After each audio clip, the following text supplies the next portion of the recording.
Hello everybody, and thank you once again for joining me back in my workshop for another tantalizing video.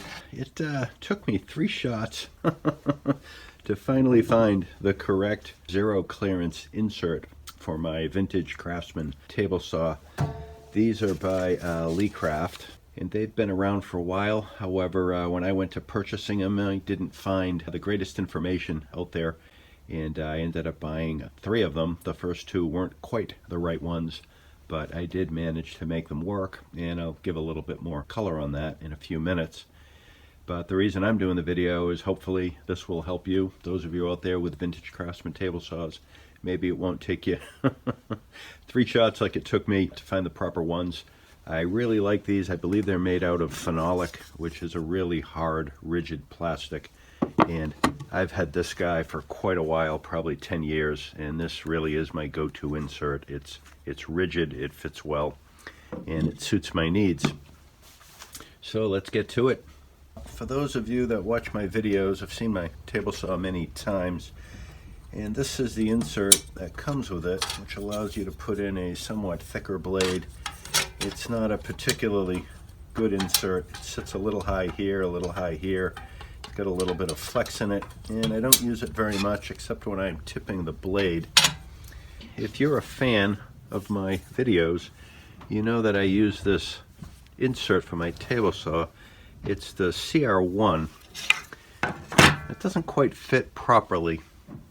There's a hole or a gap back here. This one isn't quite long enough, and I was always able to use it by putting a longer screw in this end so that it's always snug up at the top side, and I have a gap down here, but it's always served me well. I went out recently and bought the CR3 based on a description that I saw, and unfortunately it fits okay but not perfect. It's the proper length, which is good. Unfortunately, the lip running around it wasn't quite thick enough, and I had to laminate on a few pieces of wood so that fit well. And I have some video on that I'll share with you guys. And finally, I went out and purchased the CR2. And lo and behold, this one has height adjustment threaded screws, one in each of the 4 corners. And when you put that in, that seems to be pretty much the perfect fit. So for this particular vintage Craftsman table saw, it is the CR2 that fits. Unfortunately, I don't have a tag on this table saw. I don't know the exact model number. The tricky part with my table saw is I have this thin lip that the insert has to sit in, and I did try making this insert years ago, and it fits well. This is made out of an old cutting board. However, it's got some flex to it, and I find when I'm doing certain types of cuts and I have to push down here, that can be a problem. So I don't tend to use this as much as I'd like. And for those of you not familiar with these old Craftsmans, this is what you have to deal with. The lip down here is about 3/16 of an inch, maybe 3 or 4 millimeters. So you need an insert that's really strong because there's not a lot of material to get a good lip. And it's sort of oddly shaped, as you can see. And when I made this insert, here's a close-up of the undercutting that I did with the router. I went out and purchased this guy, and it fits beautifully in terms of the XY and all that. However, it sits deep. I cut some thin pieces of wood, and if I put that down, that seems to be just about perfect.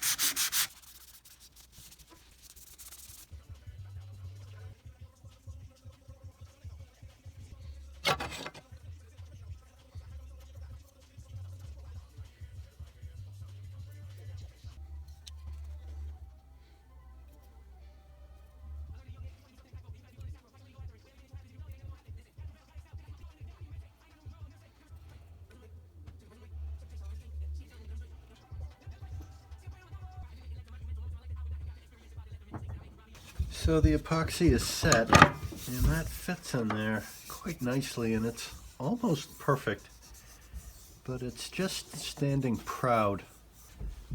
Doesn't seem to be any rocking, so it seems pretty flat. And I have an edge plane here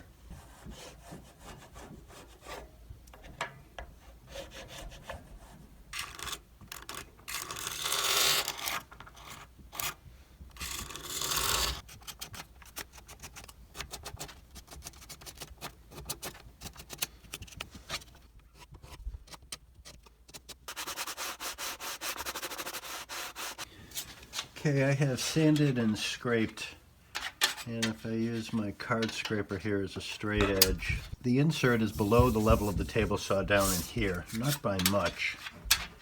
Couldn't tell you how much, but up here, it's a little bit proud. I can feel it just hitting. And when I feel it with my finger, it's peanuts. And I think that's okay because you're feeding pieces this way. So you want the insert, if anything, to be a little bit below the surface of the table saw. And up here, it's probably that much proud, which again, I think is okay. It will help the feed without affecting any cuts appreciably. So I'm using my feeler gauge here. This is 2.5 thousandths of an inch. And it looks as though that might be the type of discrepancy we're talking about. And I can certainly live with that. So I'm going to use this insert for when I do angle cuts. I'm going to have to do a series of cuts in this zero clearance insert to accommodate any blade angle from the table saw. It's going to take a few minutes. I'll start by putting the fence.